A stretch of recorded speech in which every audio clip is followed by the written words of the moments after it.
Wizard.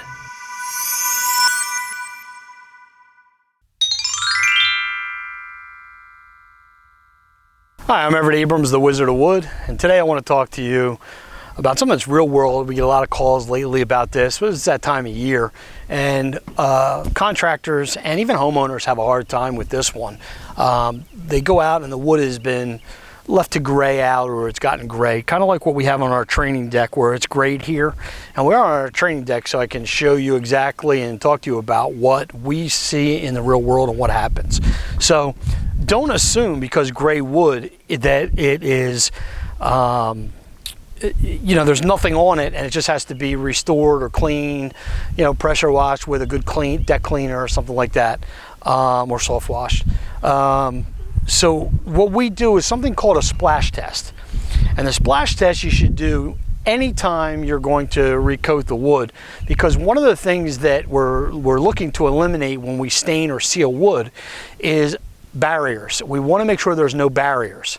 And barriers can come in a lot of ways, a lot of forms. It could be a stain, it could be a sealer, it could be residue from some of the product we use to restore, or even, in some cases, the lesser quality, but the good stuff, which I'll get into directly in a minute, in regards to stains and sealers and so forth. And I can pinpoint it every time when someone calls me. And like I said, I'm getting a lot of these. I mean, weekly, getting a lot of calls where people go and restore the wood, they go out and the stain's not going into the wood and they don't understand it. Here's why.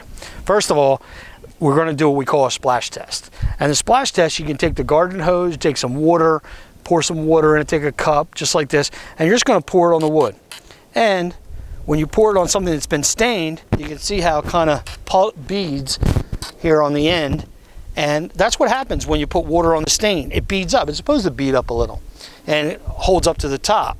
When you put it in here, it's not going to bead up. This grayed wood, it just soaks into the wood, okay? It's soaking in. It doesn't bead up like it does here. That is beading up. This is soaking in.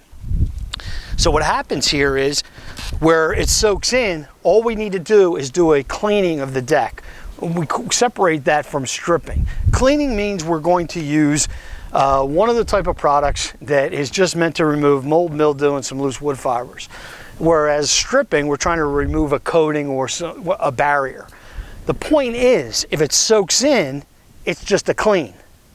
If it beads up, we got to break that barrier. We have to remove the barrier. We need something stronger, which just gets us into some of the wood strippers. You can look at all the other videos we have, and even our products on the Deck Restoration Plus or Deck and Wood Stain, where we talk about the different products for different scenarios.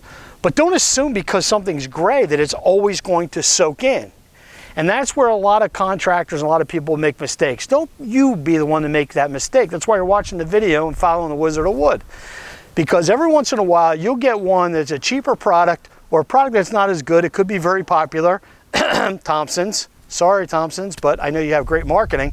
But that's the one that gets a lot of people. It grays out quick, and they think it's grayed, and it's no big deal. They go out, they do a light clean, they go to put the stain on, and it's beading up. And there's a problem with that. So there's a residue, whether it's silicates, whatever, it's a residue that's left behind with that particular product. There are others that do the same thing. And you can still have, what happens is, when it grays, doesn't mean there's not a coating. There's other products that don't have as much UV protection. And what happens is the sun will gray them out, but that doesn't mean there's not a barrier. You've got to do the splash test. Throw the water on the deck, soaks in, cleans, beads up. You're going to have to strip it or break that barrier down. Make sure you do a splash test. Follow the Wizard of Wood. My advice is solid. It'll help you out, especially in the long run. Don't be that contractor that I talk to every week, because believe me, it's happened to me too. You can't assume. Throw the water, do the splash test. Don't be the contractor that calls and says, Everett, I think I got that one you were talking about.